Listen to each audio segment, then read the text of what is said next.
Previously on Alan Wake. I came to Bright Falls with my wife, Alice. Thank you for coming here with me. I thought maybe you could write here. I don't want to hear it! God damn it, Alice! Now, she's missing. Alice? Alice? I woke up behind the wheel of a crashed car. I'm missing a week. I was attacked by shadowy men straight from a nightmare. The sheriff took me to the lake Alice and I had stayed at. But the cabin had disappeared.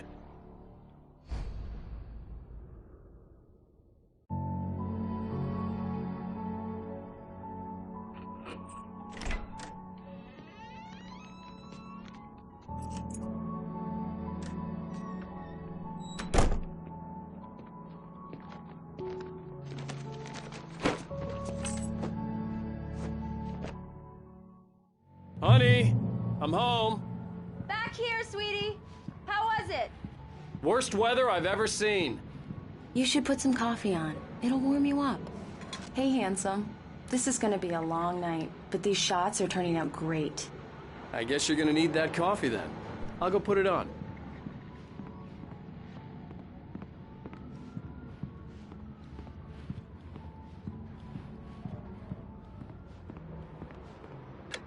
Coffee's on. Great, thanks. I'll need it if I'm gonna finish this by tomorrow. Oh, hey, I just finished those cover mock-ups. They're on your desk. Tell me what you think. No kidding. I didn't think you'd get them done this quickly.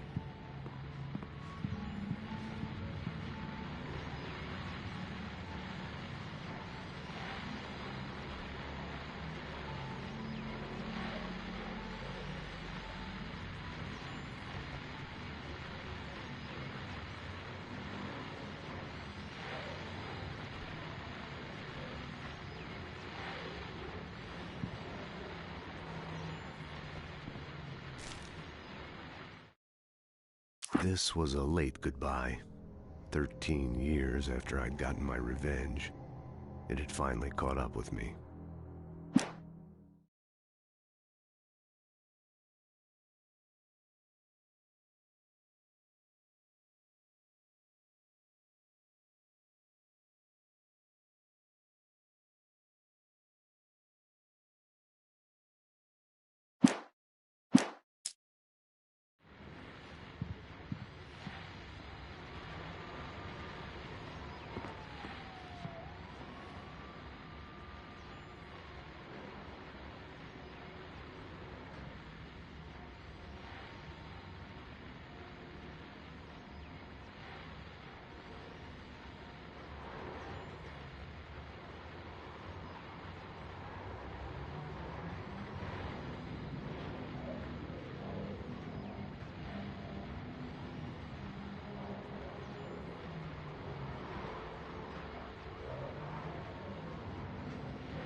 It's true what they say about the fall and the sudden stop at the end.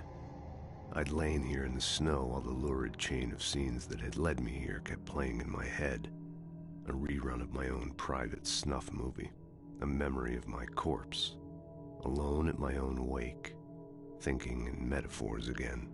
The femme fatale was gone. Only a sour taste remained of the kiss that killed me. This was a late goodbye. 13 years after I'd gotten my revenge, it had finally caught up with me. It had been a long time to bear the pain. My blood painted the snow red.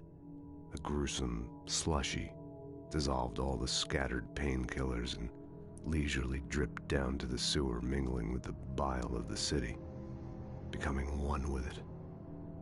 I can see them now, my wife and my baby. Honey, I'm home.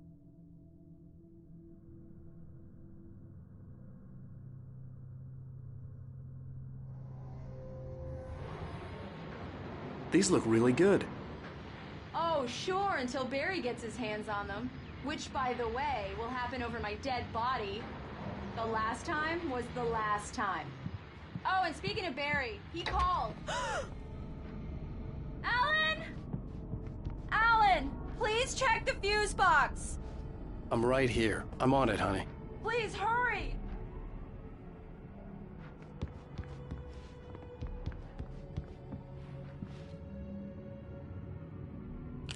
Honey, it's a power outage. I've got the flashlight. Okay, hi. You okay? I'm sorry. It just really spooked me. Don't worry. We'll just break out the candles. I know it's stupid, but it's just... especially when I'm not prepared for it, you know? It gets to me. I love you. Tell me a story, writer. Okay. I used to have these nightmares when I was a kid. The dark really spooked me, too.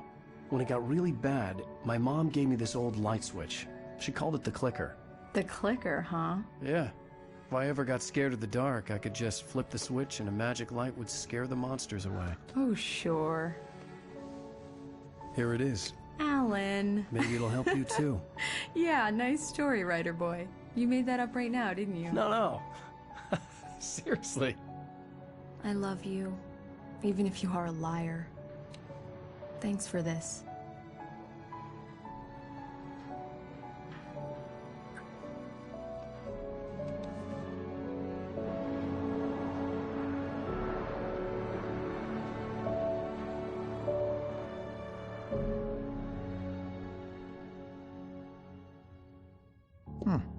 How do you feel, Mr. Wake? Any nausea, disorientation, anything like that?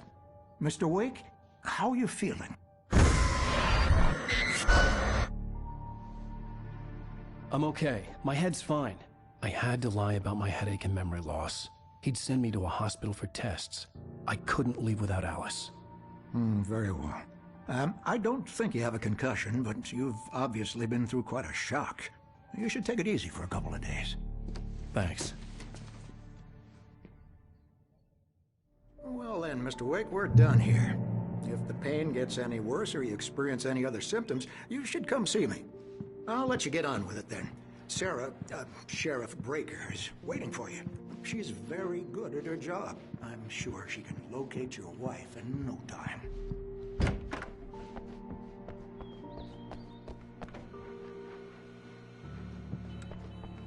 Thank you for testing the lights, Miss Weaver.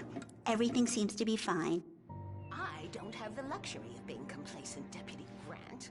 The bulbs will need changing, so you can't change them in. Come in, Mr. Wake. Your phone's on the desk. The battery was dead. It's charged now. Have you started looking for my wife yet? My men are already on it. Now, can you tell me what happened? I'm not sure. I can't remember. We were arguing. I walked out of the cabin. The cabin on Cauldron Lake? How did you end up at Stucky's gas station? I wanted to tell her what had happened last night, but I couldn't. She'd lock me up. Excuse me. I need to take this. Hello? Alan, please help me. Alice? Stop talking to the law. You'll do exactly what I say if you ever want to see your wife. Who is this? Go to the back lot. There's a hole in the fence on the left. Look inside the junker. I left a little something there to convince you we're all on the same page here.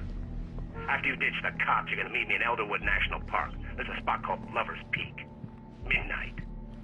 Don't do nothing stupid, Mr. Wayne, pal. can I help you with anything? Watching you. I need to get some air. The sheriff said I could go out back. I couldn't go anywhere yet. Mr. Wade, I had to you can play head along down with the to the cell caller. corridor. Alice's life was at stake. Hey! Hey, mister! Hey, can you turn the light? The light's on! The deputies, they don't understand. They won't listen to me. In spite of its human mask, to describe the Dark Presence as intelligent would have implied human qualities on something decidedly inhuman. Nonetheless, it found the one spot in the diner that was dark enough. Some light spilled into the corridor, ravaging it. But it took the pain. Horrible as it was, the writer would soon fix that. He would be coming to the one place where it's still... I need it to be bright in here. Hey! Hey! The early morning light hurt my eyes and made my head ache. The man on the phone had said, "Go through the fence on the left."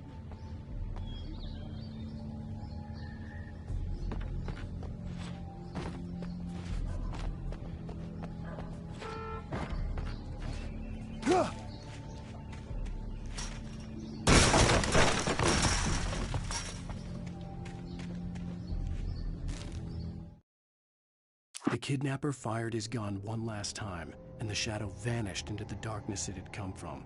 See? Nothing to it, Wake. The thought of Alice in his hands was revolting.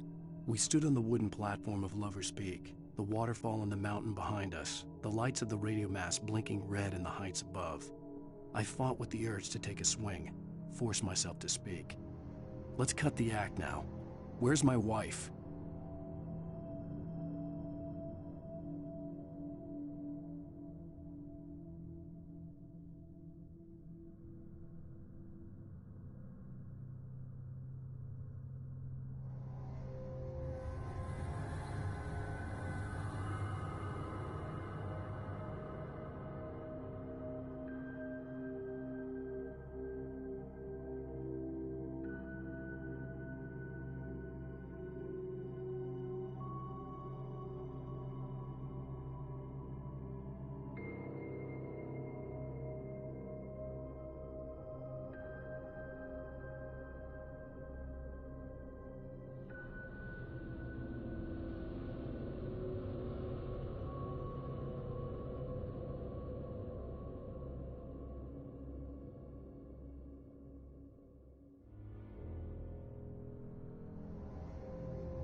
Alice's driver's license had been placed on the front seat. The caller meant business. Barry? Ow! Ow! Thank God! Where the hell have you been? I've been trying to reach you for a week, you and Alice. I've been worried sick. I flew out yesterday. I'm here in Bright Falls. Barry, listen to me. I'm at the sheriff's station.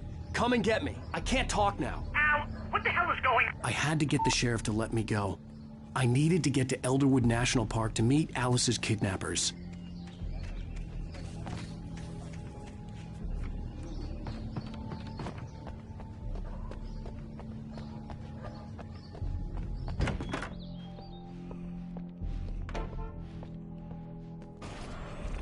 A writer is a light that reveals the world of his story from darkness, shapes it from nothingness.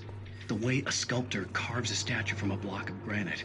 If I stop, the world I'm making dies. Darkness will reclaim it. It's a long, hard journey into the dark. Alice's life is at stake, but I can't think about that, or I'll lose it. The dread lingers at the edge of perception. I'll push on. Anything is possible here. I'll write the story. I'll save her. Marvelous, Sarah. I just wanted to settle all the damage the Anderson brothers might have inadvertently caused on their recent and regrettable little outing. Are you feeling any better, Mr. Wake? I'd like to leave. Am I free to go? Well, we still need to talk about... Am I under arrest? No, of course not. But I need to know where you'll be staying so I can get in touch with you. I'd avoid the motel. The Majestic is known for its roaches. The cabins at Elderwood are pretty nice, though. That sounds perfect. I'm Dr. Emil Hartman. I'd like to invite you to stay at Cauldron Lake Lodge. Did you talk to my wife? I had the pleasure of discussing your situation with her on several occasions. Did you set something up with her? I invited her here. My clinic is a place where... Oh! Hey! Oh, my! Take it easy. Hey, nobody move! Get your hands off of my client! Who are you? I'm Barry Wheeler, his agent. If you have business with Mr. Wake, you talk to me. You yokels won't know what hit you once I sick my lawyers on your asses. No harm done, Sarah. I'm all right. I don't want to press charges. Mr. Wake, my offer still stands.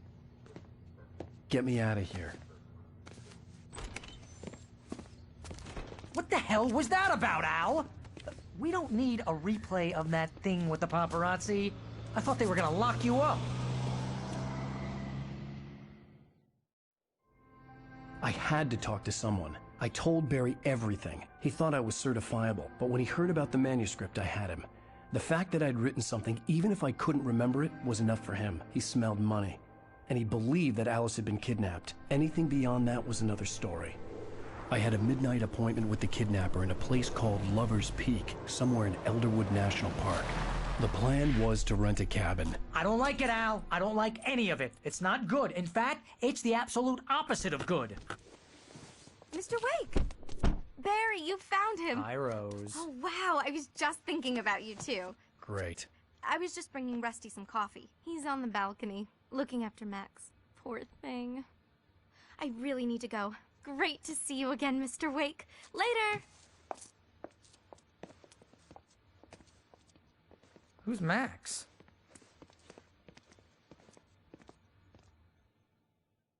What an airhead. Jeez, Mr. Takes a swing at everybody. This is not her fault. She's a very nice girl and, more importantly, a fan.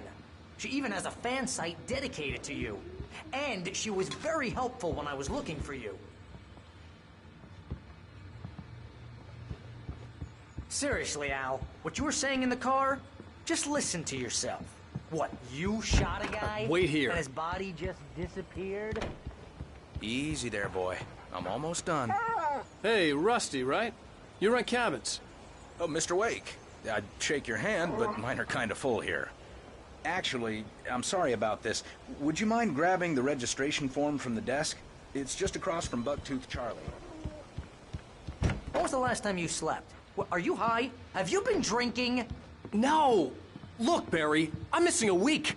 And someone's got Alice. Do you and everything's just... understand what it sounds like when you say stuff like that? Don't get me wrong. It's a good story. Could be a bestseller. But when you start confusing fiction with reality, you're buying yourself a ticket to the funny farm. Seriously, wait here. Al, you can't just go and meet a kidnapper. Those situations always end up in disaster. I think this is the form you wanted. And here are the keys. Okay, you're all set, Mr. Wake. Glad to have you staying here. Thanks. Can you tell me how to get to Lover's Peak? Oh, sure. It's at the end of the nature trail. You just follow the paths, to the you'll cops. get to it eventually. She's my wife, and it's my call. Can we talk about this later? No. This whole thing... Listen, you hit your head. I mean, geez, Al, come on. You gotta understand how crazy all this sounds. If you're trying to pull a joke on me, freak me out, it's working. Ha ha, let's have a laugh on Barry. Well, you had me going there real funny, Al. You can quit it now. Look, Al, you're asking me to believe that you shot a dude who went poof into thin air.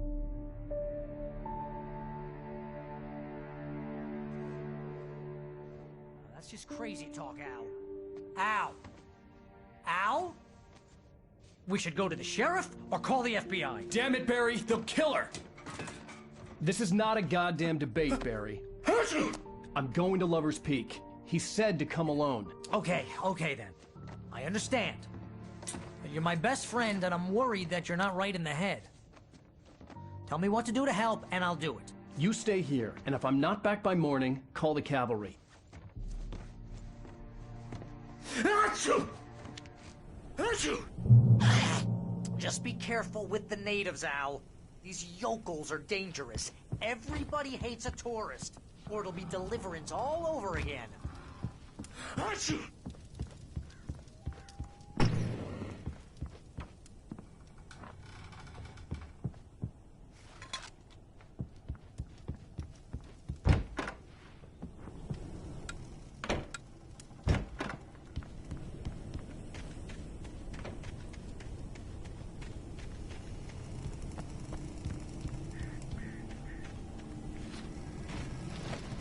I'll wait here, Al. I'll hold down the fort. I'll be with you in spirit every step of the way, Al. Watch the door, Al. Barry had never gotten along with Alice, but he knew Alan loved her with an almost frightening intensity. And now something had happened to Alice. And here was Al armed with a gun and saying things people got put in padded cells for. It was as if his friend had experienced a massive psychotic episode and was now totally disconnected from reality. It scared the shit out of Barry.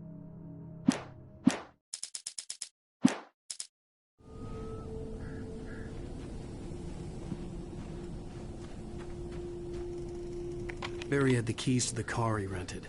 Wasn't a long walk to the visitor center, and it wouldn't be any use to me in the forest. I knew I should have gone to the cops.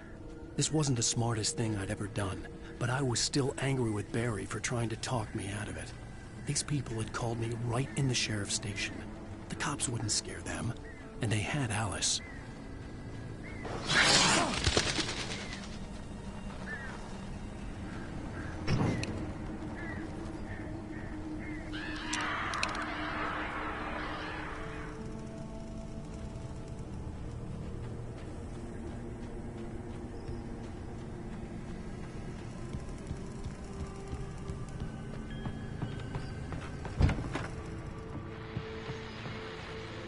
Welcome back to the show, folks. As promised, our very own Dr. Nelson has just parked his rear end in the studio. Doc, what's your Deerfest plan like? My plan? You make it sound a lot more organized than I ever seem to manage.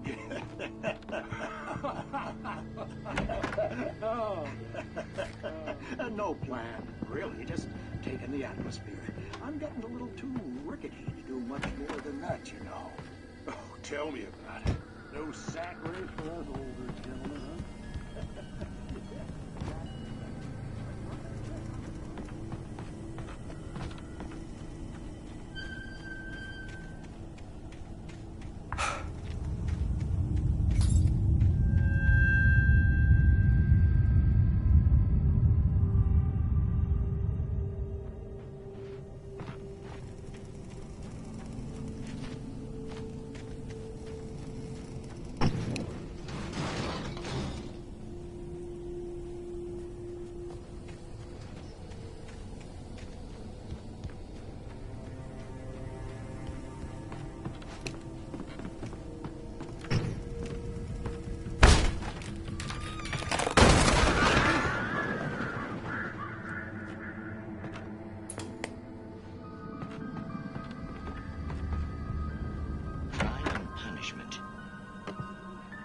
the cancer and cure of civilization.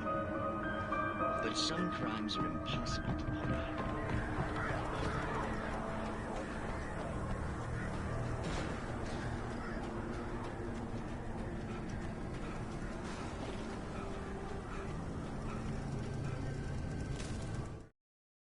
The air in the visitor center was heavy with an awful smell, as if some rotten drowned thing had crawled up from its grave. Rusty kept coughing blood. My eyes were drawn to the twisted shape of his broken leg. The attack had been vicious. Max whined in his cage. Rusty's eyes were wild with fear and terror. He gasped. "Mr. Wake, it happened just the way it was on that page."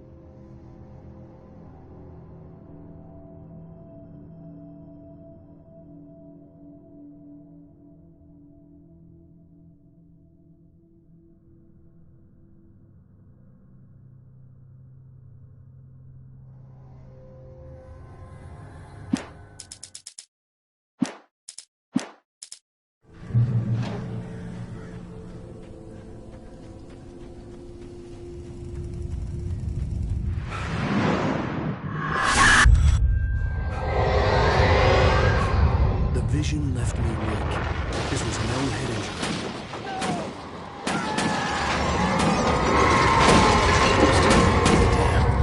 Rusty, hang on! I'm coming! Please, help me!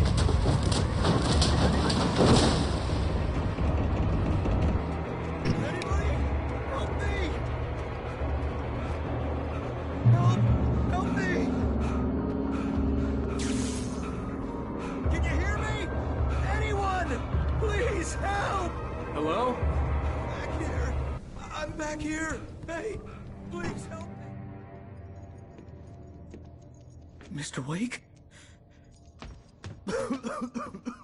Oh, hell. It happened just the way it was on that page. I found. Came true. It knew. So dark. It'll come back for me. You must... The lights. In the office. I have the key. Okay, Rusty. Hang on. I'll be right back. Whatever did this couldn't be far. Rusty had found a page from the manuscript. It would help me understand what had happened. The only way to make sure that Rusty was safe was to get the power running and the lights back on. The visitor center was sturdy, but the impact turned the front of the building into splinters. Rusty was thrown across the lobby like a rag doll and hit the far wall hard. It didn't hurt until he tried to move and saw his leg bend the wrong way, felt the broken ribs stabbing him on the inside. Rusty howled in pain and fear, suddenly afraid to die alone.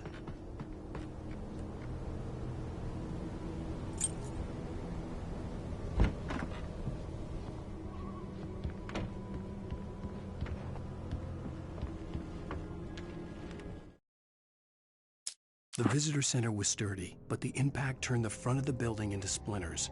Rusty was thrown across the lobby like a rag doll and hit the far wall hard.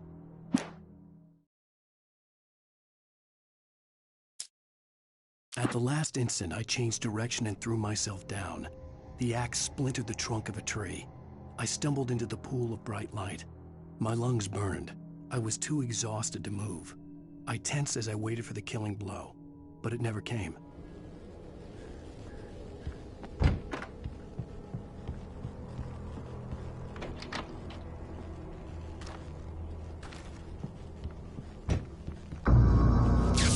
Too late. Someone had destroyed the circuit breaker. There was no way to get the lights back on.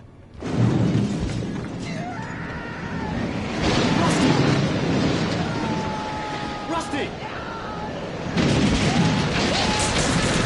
The ground was covered with oily patches that looked like liquid darkness.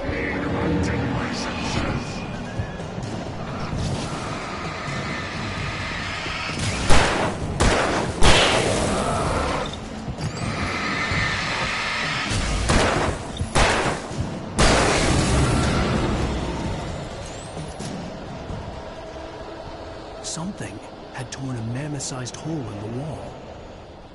Please don't feed the animals.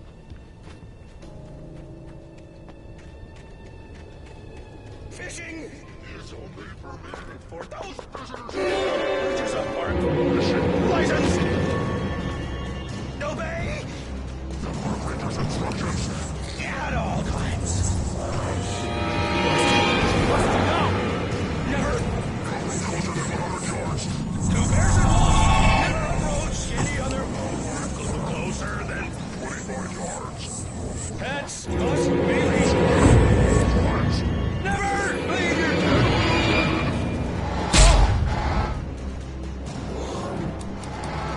It is to remove any from the heart.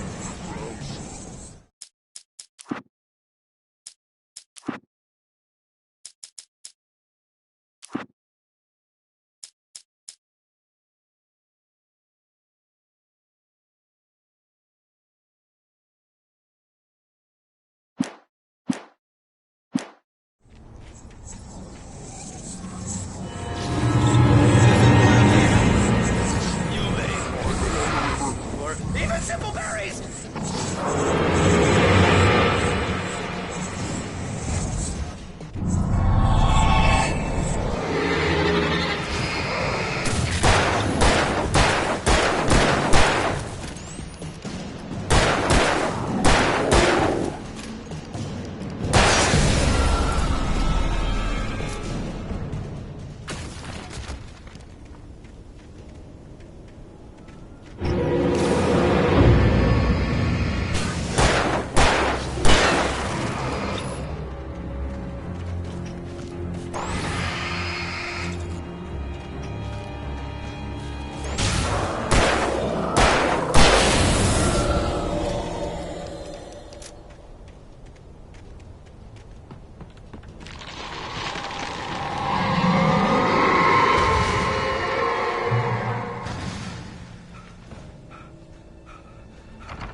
What the hell was that?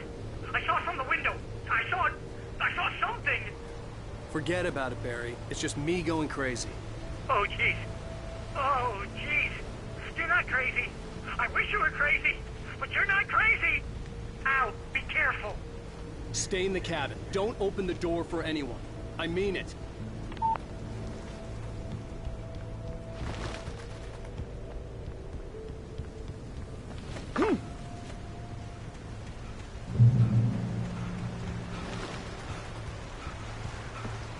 Lover's Peak was at the far end of the nature trail.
Agent Nightingale didn't want to be in Bright Falls. These little communities revolted him, and he didn't like the trees or the coffee. He now knew that impossible horrors lurked behind the storefronts and smiles. He desperately wanted to turn the car around and just drive until he passed out or ran out of road and booze. But he had a job to do. He had a rider to catch, at any cost.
We gotta get moving. More of them coming.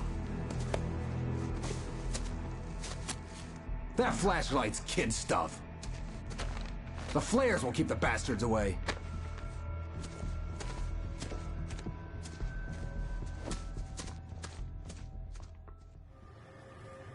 You can see them too? Hell, of course I see them. Come on, we gotta move. Why? Because that's the way the story goes. Yeah, but... Let's move! I lost my gun back there. Oh, I've got a gun.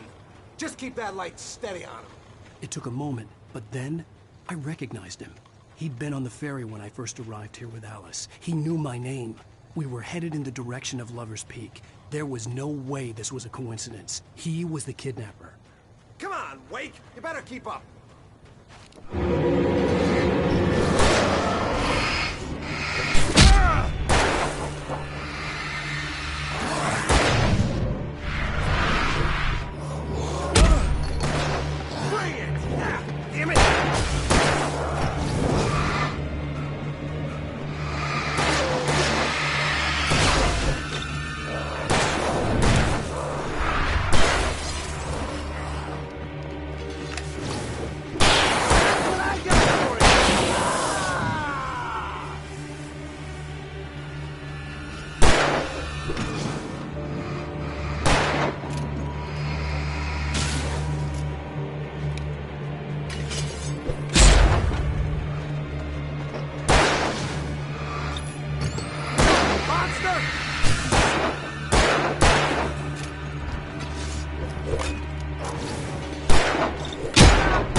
Stairs, Wake. Use the flares from the emergency box to hold them off while I get these boards off. Give me the gun. Yeah, no can do, Wake. Are you kidding? Give me the gun! No time for back. Pull them off, damn it.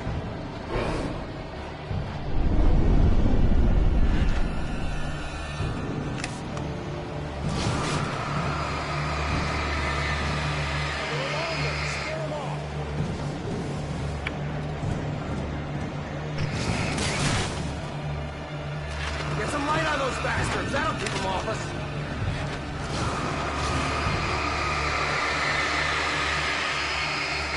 Just a little longer, I almost got it.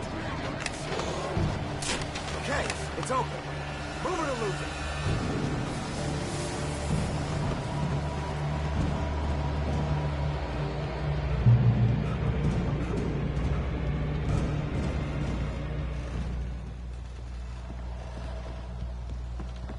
You feeling better now, Wake? All cozy and safe? Better get ready. They'll be on us soon.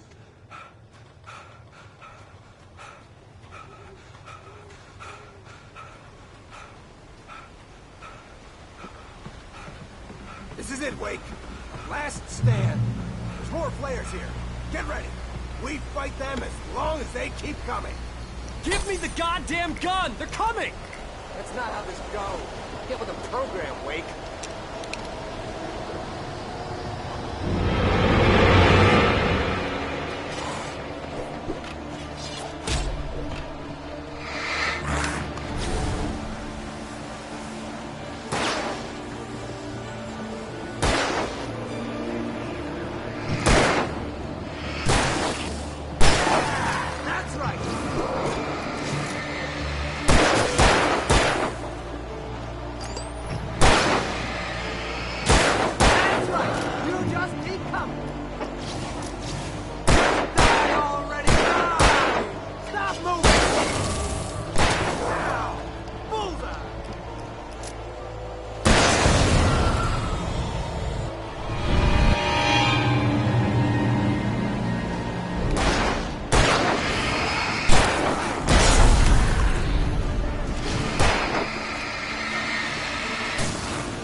Let's cut the act now.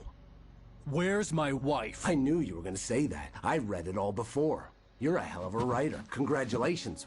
You're gonna bring about something glorious and terrible once we get you some proper editorial control. What the hell are you talking about? Where's Alice? I want the entire manuscript, or she's gonna suffer bad. You touch her and I'll...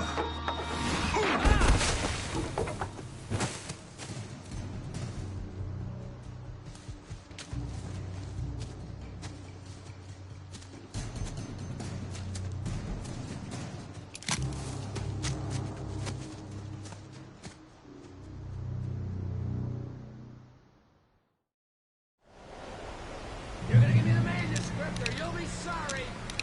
No! Come back here! I swear I'll kill you if you hurt Alice! Do you hear me? Come back here! He had Alice, and he wanted... On more than one occasion, Alice had tried to explain to me how it felt to be afraid of the dark.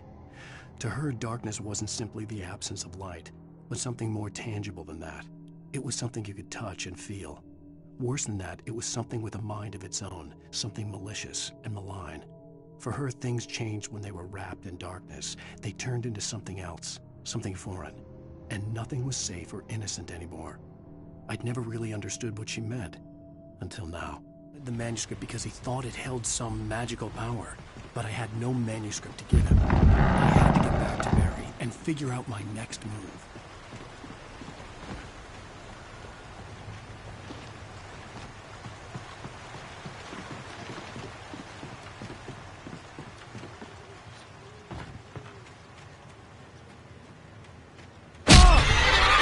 What the hell?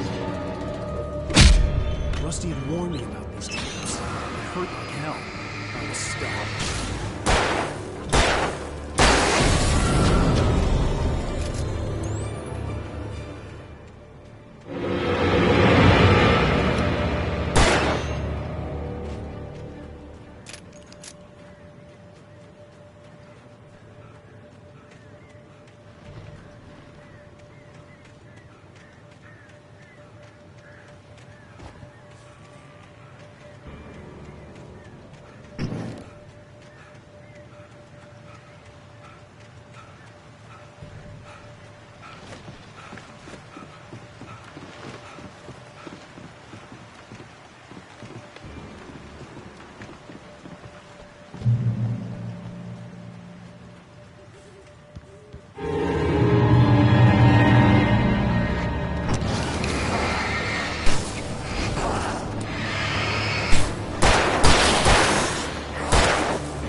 The night had been one desperate situation after another. I was exhausted, and my body felt as though it had been chewed up and spat out. The flashlight was heavy in my hand, and each pull of the trigger sent a painful shock up my arm. But I was finally out of the woods, and things were looking up. That's when I heard the chainsaw.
When Barry saw the darkness attack the visitor center, it made him a believer.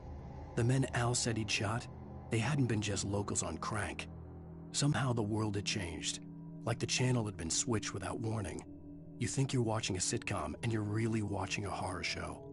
When the birds started attacking the cabin, Barry wasn't surprised, just terrified.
Shadows stirred and the wind picked up as I ran through the forest. I felt the dark presence turning its gaze toward me. Then the moonlight was blotted out by dark shadows that raced violently across the ground, moving too swiftly to be natural. Darkness gathered between the trees and melted again to reveal the Taken. No natural path had brought them here.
Stay out of sight. I'm on my way. Don't open the door. What am I, crazy? Stay hidden. I'll be there soon. Just make sure you keep the lights on.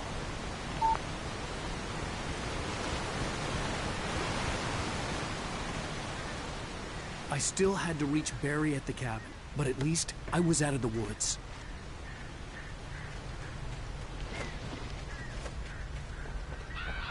I'd have to get the car from the locked garage. It would get me back to Barry faster, and the headlights were a welcome bonus.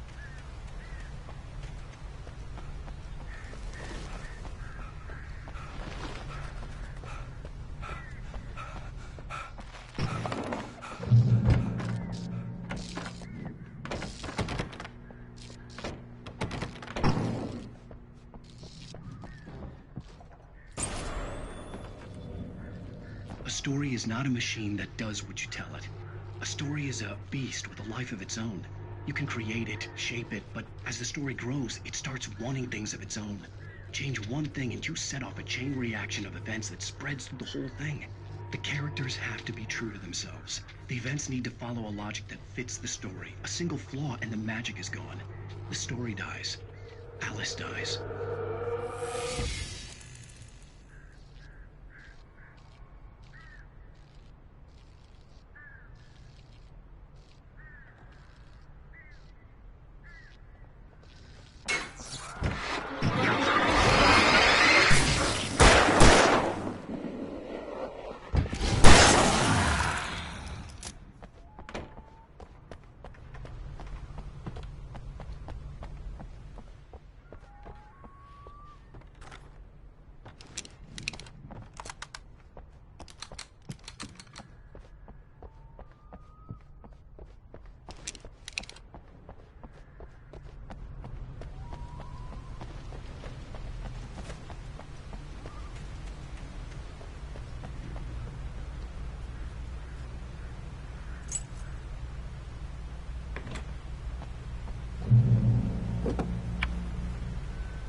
The flare gun was probably the best weapon I could imagine against the dark things I was facing.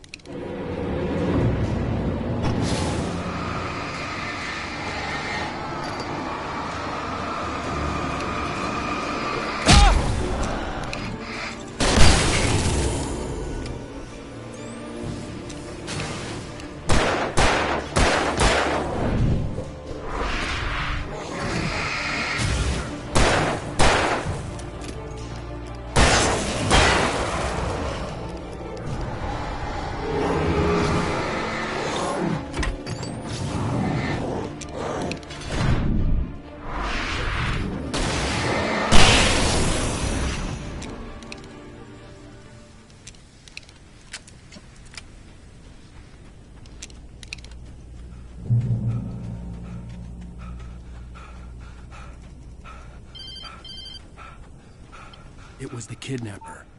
You son of a bitch! Where's my wife? Enough horseplay, Wake. You deliver the manuscript, and you can have your woman back. Simple as that.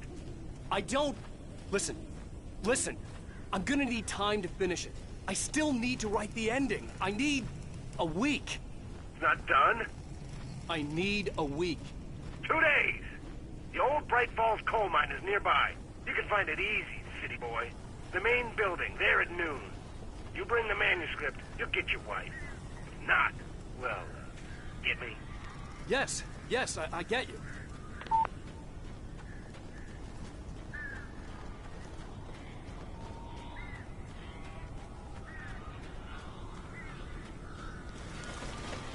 Barry had talked about birds over the phone.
They're gone!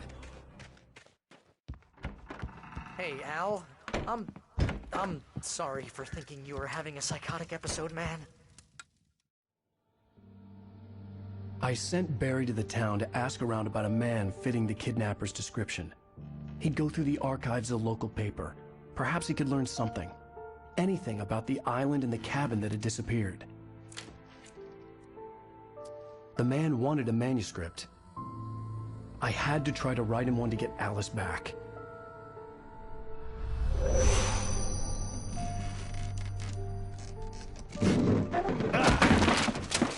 For me, the supernatural had always been nothing but a metaphor for the human psyche, a tool to use in writing fiction. Now, it was happening for real, and I couldn't put a single word on paper.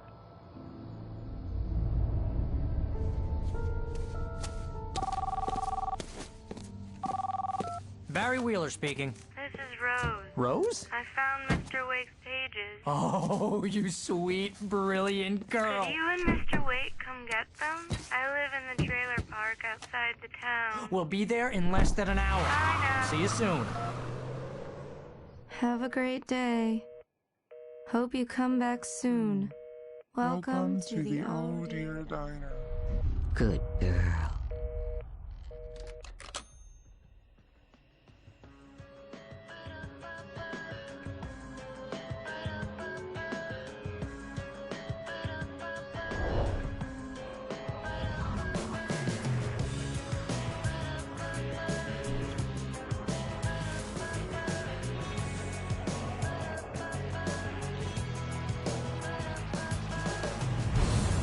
Come here. Pretty please, can you tell me where I am? You, won't you say something? I need to get my bearings amongst, and the shadows keep on changing. And I'm haunted by the lives that I've loved and actions I have hated.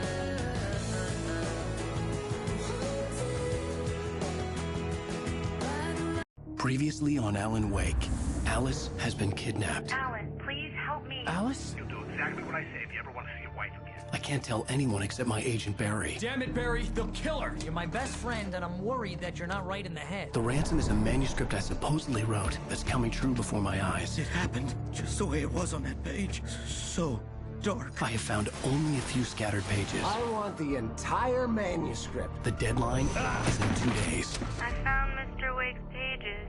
Good girl. How the hell did she get her hands on the manuscript anyway? I don't know. She's resourceful. I told you you were too hard on her. Listen, I found out all sorts of interesting stuff while I was digging around. Yeah. Mr. Wake, it's Sheriff Breaker. We have an FBI agent here, Agent Nightingale. FBI? He's anxious to see you. You'd better come to the station. Okay, I'll be right over, Sheriff.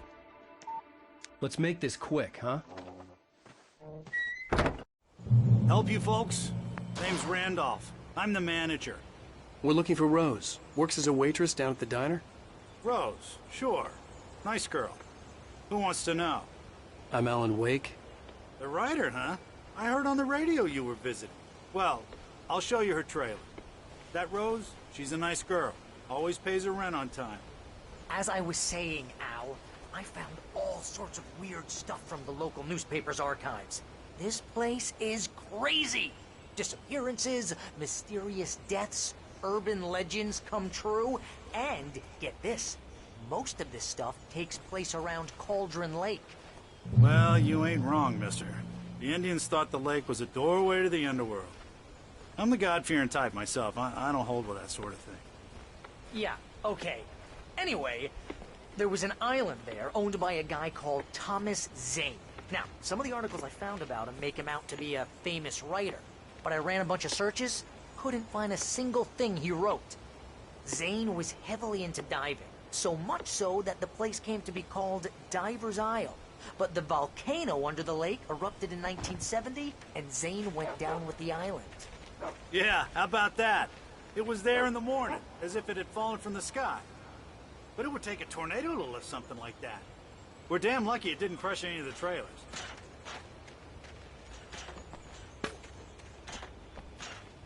Come on, mister. I'll take you to Rose's trailer.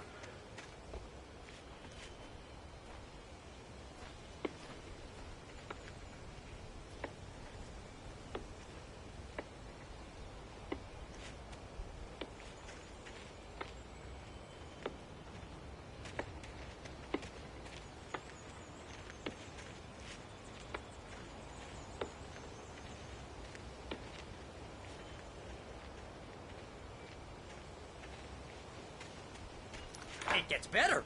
A local girl, Barbara Jagger, drowned in Cauldron Lake just a week earlier. They were lovers. Sure, Jagger's a local spook story. The Scratching Hag. Comes for you in the dark. Childish stuff like that. Anyway, Al, I'm just getting to the best part. All of the articles about this stuff were written by Cynthia Weaver. I asked around, and she's that crazy bag lady you met. What, the lamp lady?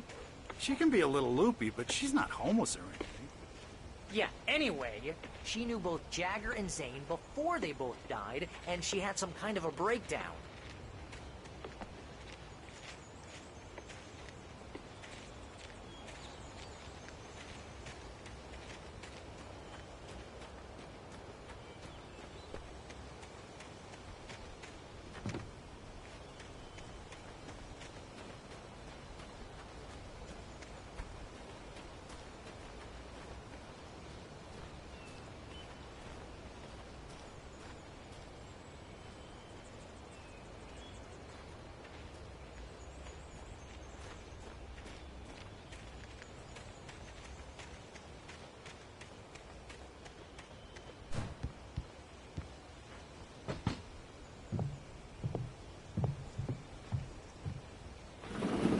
Welcome to... Oh dear, Mr. Wake. I'm so glad you're here. Rose, you have my manuscript? Oh. Oh yes. Yes. Please, come in.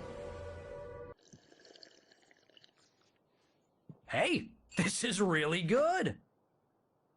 Rose, Yes, my manuscript. I really need it. I understand. I know what you need. A muse to inspire you. Oh, for Barry? She doesn't have anything. Yeah, hey, Al? Al, what's... Oh... Barry! What? What?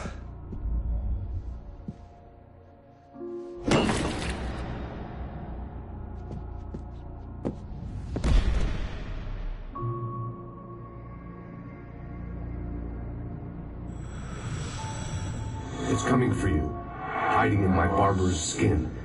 I'm too weak to stop it. You must turn the lights on. I promised I'd come visit you and your lovely wife. You must finish what you started. I insist. You must turn the lights on. Turn the light on. Back to work, boy.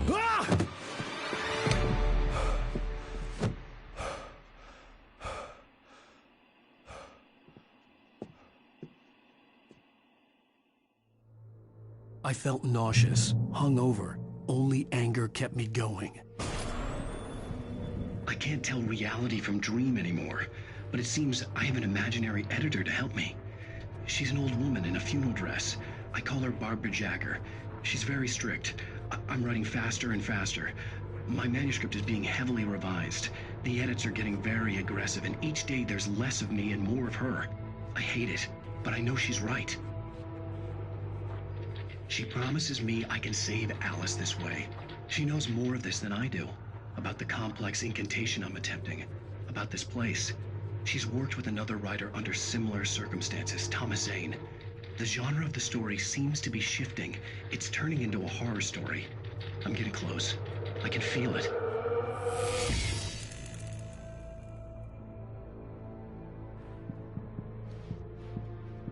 Rose took a day from me. I had less than 12 hours left to meet the kidnapper. All I could do was get Barry into the car, work something out once I got on the road. Welcome to the Oh Dear Diner. What can I get you today? Coffee? I couldn't work up much hate for Rose. Something had used her to get to me, and left its mark. First refill is free. Milk and sugar on the counter there. Would you like to hear today's specials? Thank you. My gun and flashlight were gone. I'd have to find a way. Mr. Randolph liked Rose. That little smile she had. How she was still sweet when life had tried so hard to make her bitter. It wasn't any of his business what she did in her trailer. But those strangers, the writer and his smart-ass sidekick, looked like trouble.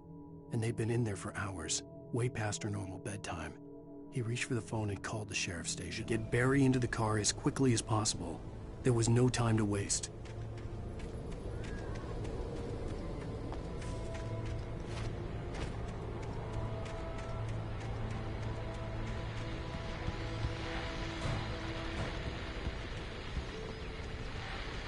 I just stepped outside to catch a breath of fresh air. Let me tell you, the weather's getting heavy. Nights like this make me especially glad I'm here talking to you and not all this bad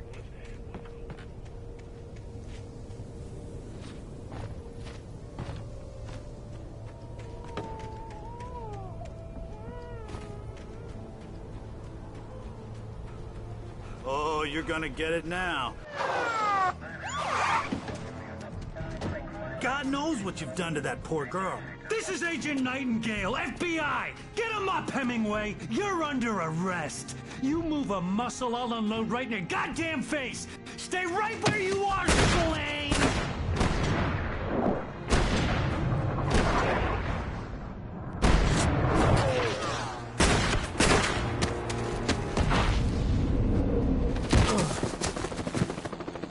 What are? I'm standing right here, you goddamn maniac!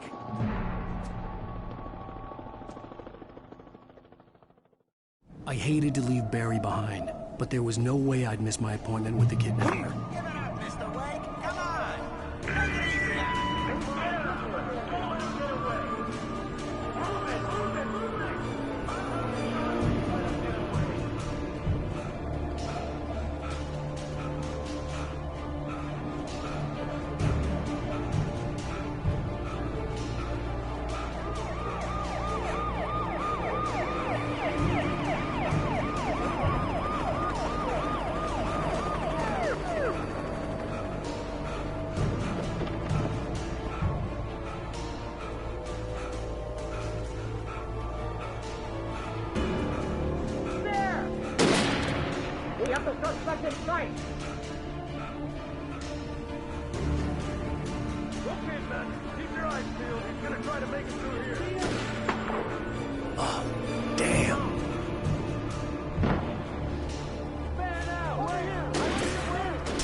For decades, the darkness that wore Barbara Jagger's skin slept fitfully in the dark place that was its home and prison.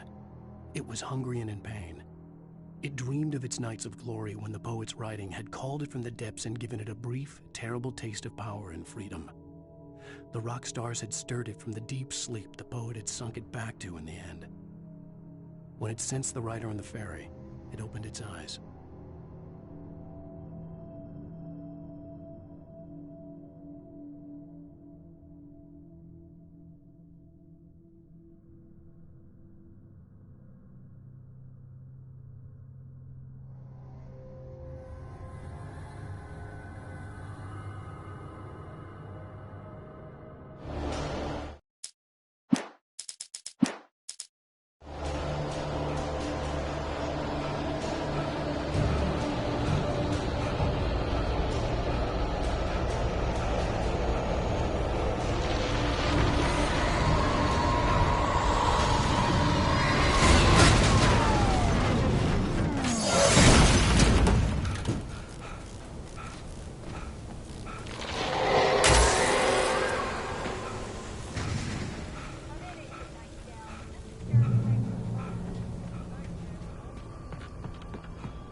This horror was everywhere I went, circling me.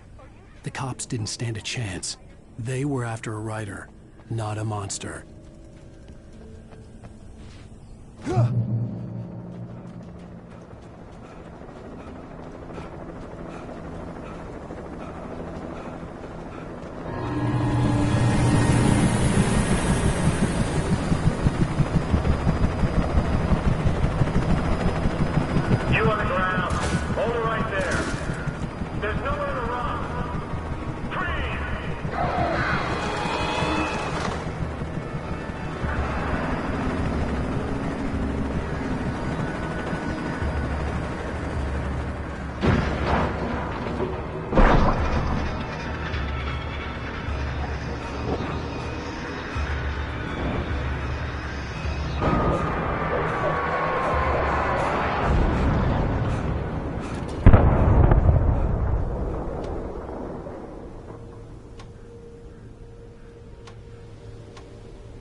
This is James. Mulligan, Thornton, come in. Over.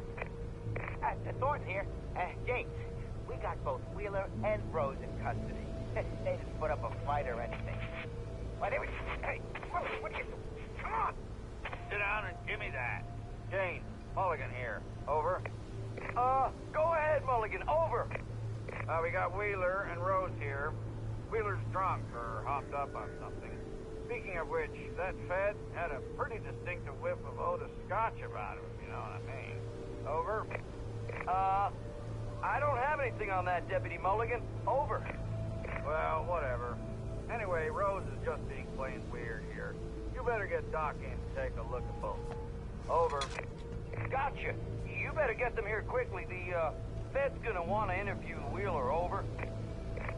Oh, yeah, I'll bet he does. Looks like they have a lot in common. Mulligan out.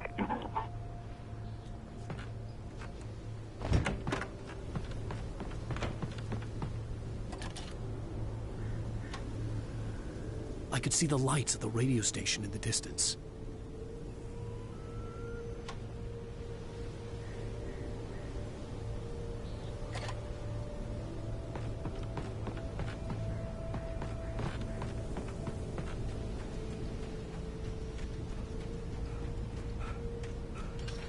I imagined that the broadcast tower in the distance was part of the local radio station. Maine seemed like a decent guy. Perhaps he could give me directions to the coal mine.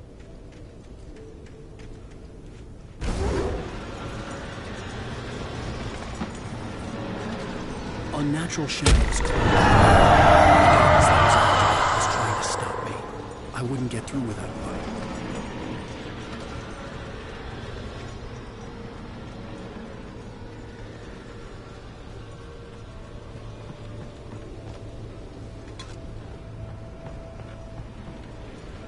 There was no power to the searchlight.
It took me a moment to recognize the flashbang grenades.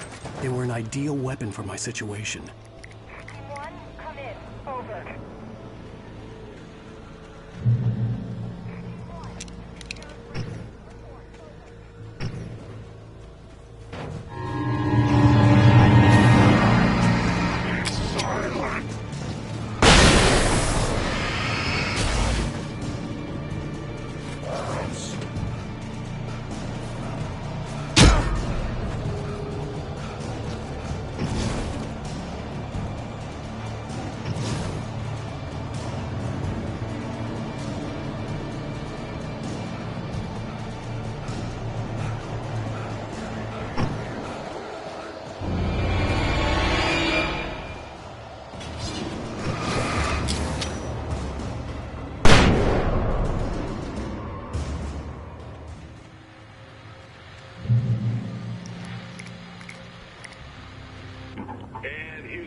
call. You're on KBFFM with Pat Maine. It's Milt Peabody, Pat. What's on your mind, Milt? Well, I live near the trailer park, Pat, and there's a big ruckus going on over there. Well, that's just up the road from me, too. What's going on, do you know? I don't know, but there's a bunch of police cars there, lots of sirens, a helicopter buzzing around, and I think I heard some gunshots. Gunshots? Yes, sir, like from a pistol. So can you find out what's going on? Because it's just next door and they're popping off guns there. They're still shooting? No, it was maybe 10, 15 minutes ago. It sounds serious, Pat. I'm telling you, it don't sound like no party. Well, I'm certainly going to give the station a call, Milt. Okay. You'll hear it here as soon as I hear from them. Okay, thanks.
I hope Maine could lend me a car to get to the coal mine.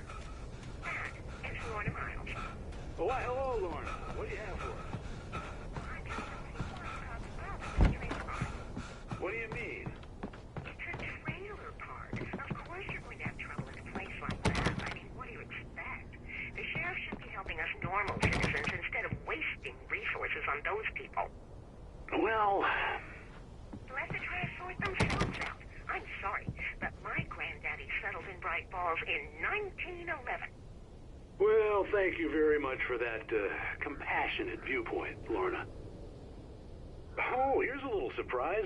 The famous writer Alan Wake just walked in. Folks, I'm going to see if I can talk him into an interview. Come on in, Mr. Wake. Oh, I'm so glad you could find the time to do this, Mr. Wake. Nowhere to run now, Dan Brown. You back away from me. Don't hurt her. Whoa, whoa, whoa. Everyone calm down. Put the gun down. We're all friends here, right? Cool your jets, Nightingale. We got him.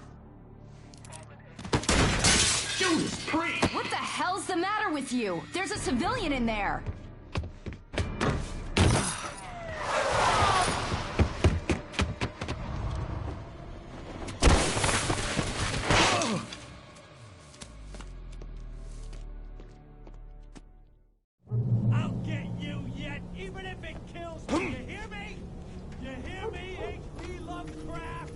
I had fallen off so many cliffs it was ridiculous. That's what you get for naming a book The Sudden Stop. It was probably good I hadn't had the chance to tell Maine where I was going. I'd have to lose the cops and find my own way to the mine.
There was no sensible reason for the power company work lights to be here. It was almost as if they'd been left for someone like me to use.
Hello? The most stubborn man I've ever met. Alice? Alice? Alan. Alan. I'm so afraid. He keeps me in the dark. Please help me. I look at you, Alan, and it's not you. Something else. Looking out from behind your eyes. Alice, I'm here. I'm so alone here. It's all gonna go to hell. You need to be careful. Cooperate. The connection had been terrible, but that wasn't the only thing that hadn't been right with the call. She sounded wrong somehow, but she had called me. The pipe wrenched itself loose from the bridge's steel framework. Wrapped in darkness, it floated in midair, twitching. For a moment, I didn't understand what I was looking at. The heavy object lurched at me with impossible force. I threw myself out of the way, but just barely. When I turned my flashlight on it, it shook in a dark rage before it flew at me again. I could see a railway bridge up ahead and a warehouse of some sort on the opposite shore. I hoped I could find a car from there.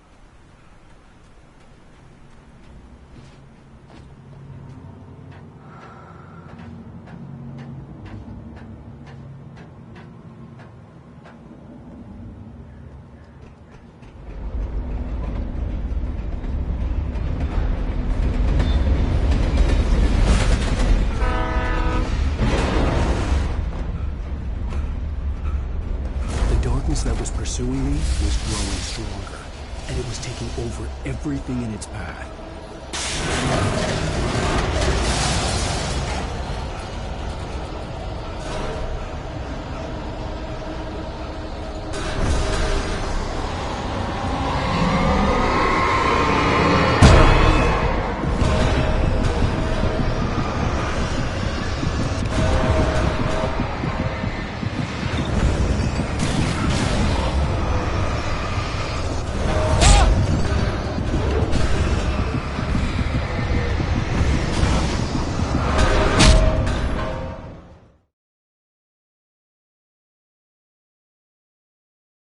And a warehouse of some sort on the opposite shore. I hoped I could find a car from there.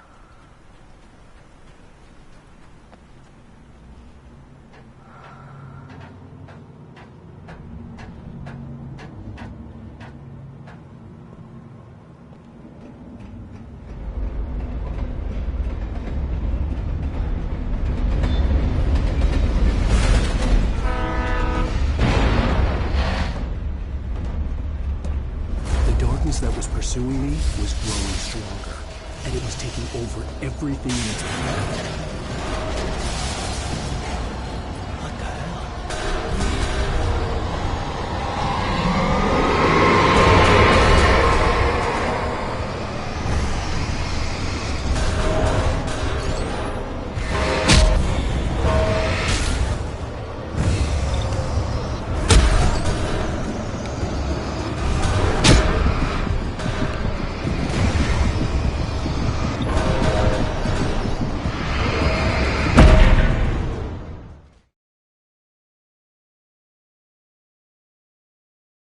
And a warehouse of some sort on the opposite shore.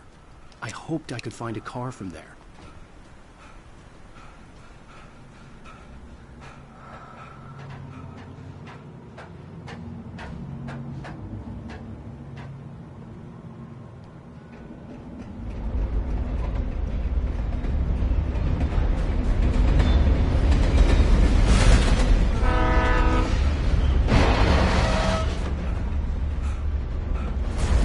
That was pursuing me was growing stronger, and it was taking over everything in its path.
A warehouse of some sort on the opposite shore. I hoped I could find a car from there.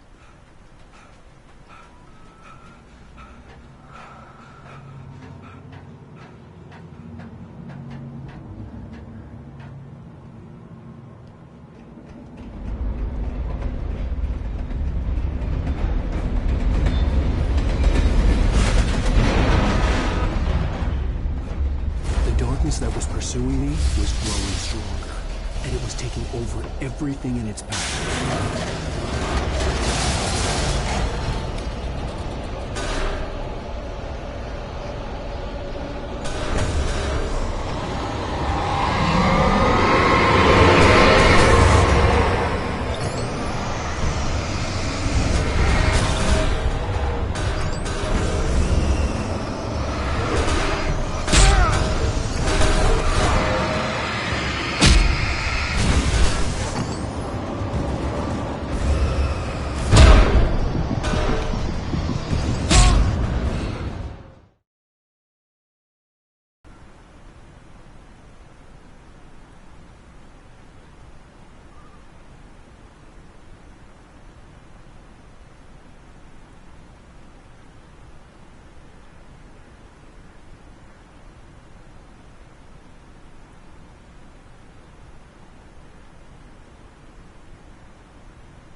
That was pursuing me was growing stronger, and it was taking over everything in its path.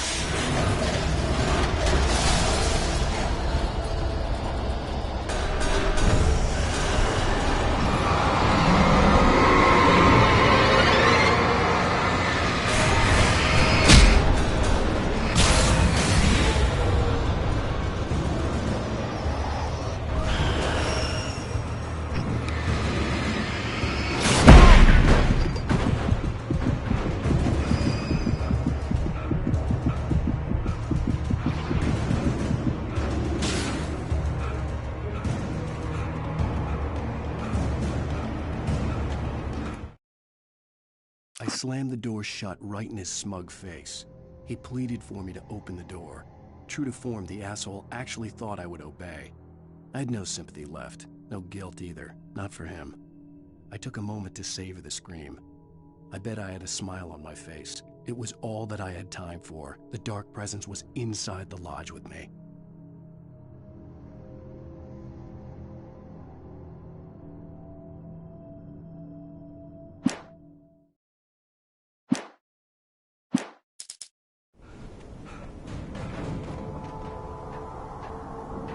As a teenager, just starting to get interested in writing, Stephen King had been a source of inspiration to me. I thought about all the inanimate objects that had come to life in his books. No one is safe in a good horror story. Certainly not the protagonist. That's what makes them fun. This was anything but.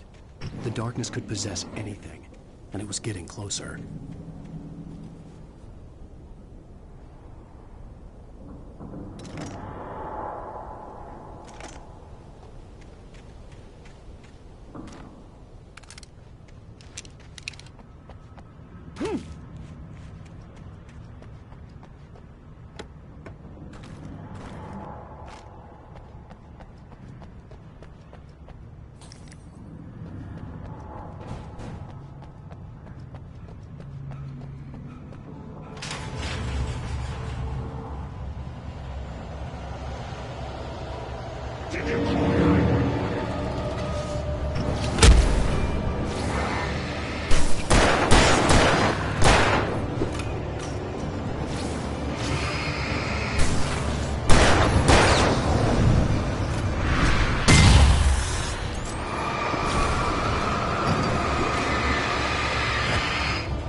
We take the facts of our existence for granted, unaware that they are merely a thin veneer of desperate self-delusion, covering a vast cosmos of madness and horror.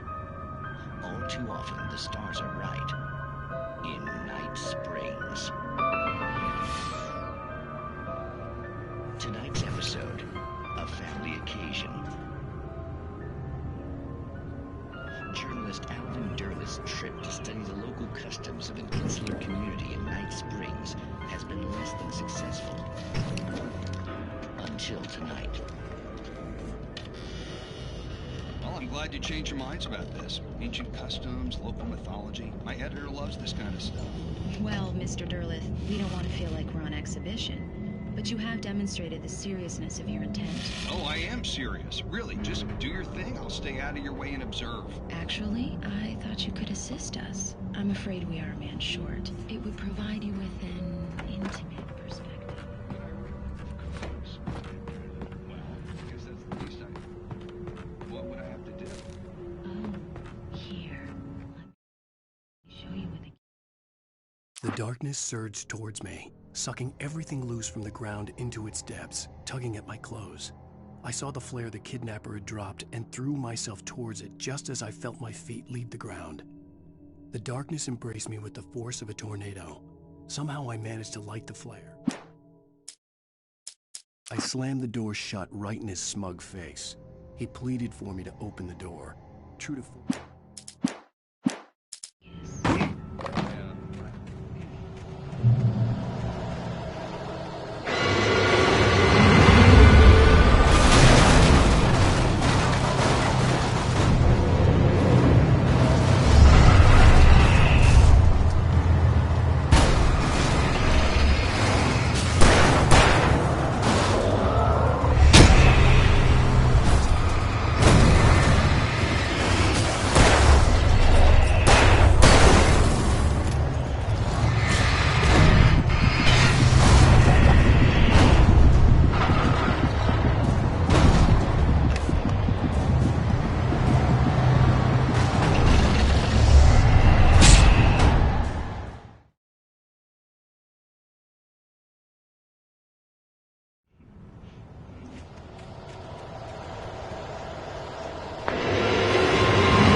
I had never been this glad to see the sunrise.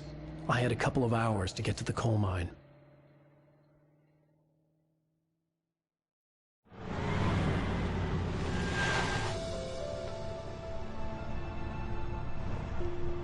The coal mine wasn't far now.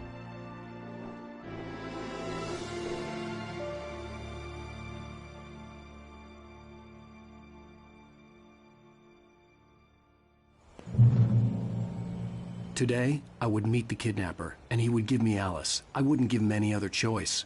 A drowning man will clutch at a straw.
I was early. I was supposed to meet the kidnapper at noon in the main building. The coal mine was quiet. It was a museum now. With Nightingale gone and the night wind blowing in through the broken studio window, Maine stared at Sarah. The sheriff looked away. Maine's voice shook with barely controlled anger. That boy's doing more drinking than thinking. I hope you know what you're doing, Sarah. He's got a sickness in his eyes. You take my word for it. He wants Wake for a reason, and it's not for anything good.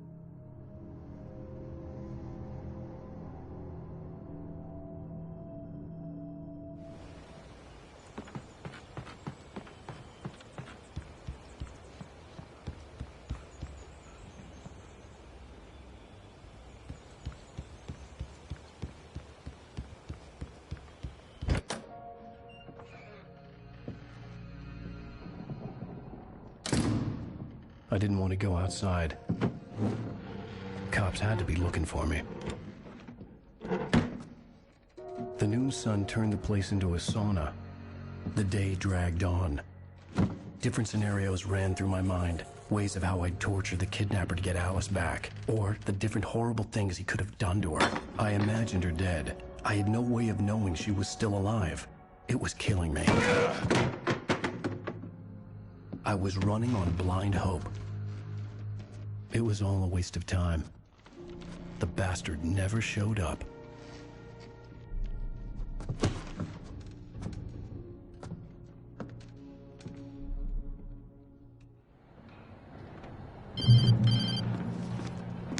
Wake!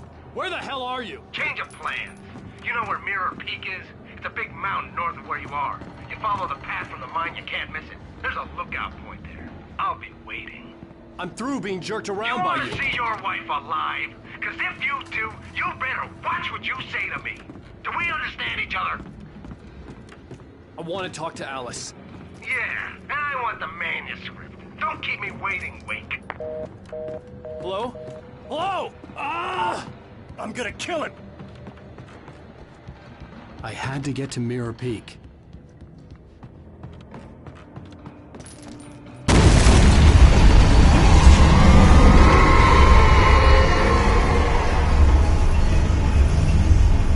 It was close. Maybe closer than ever before.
When Thomas Zane fell for Barbara Jagger, it happened fast.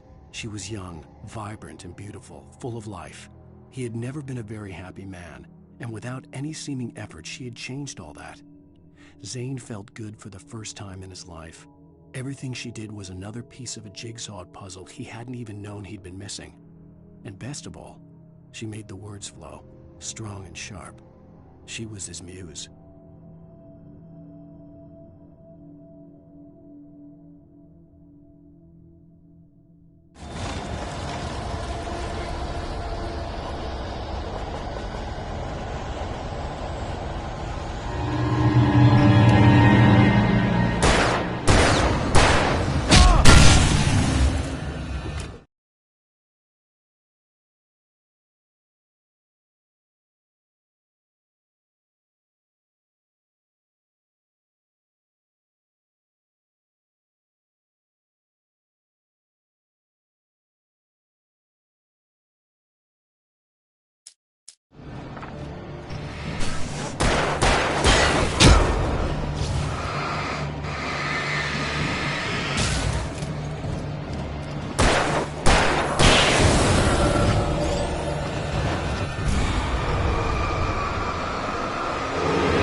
The only way to reach the hillside ahead was to go through the building. I had to find a way to avoid electrocution.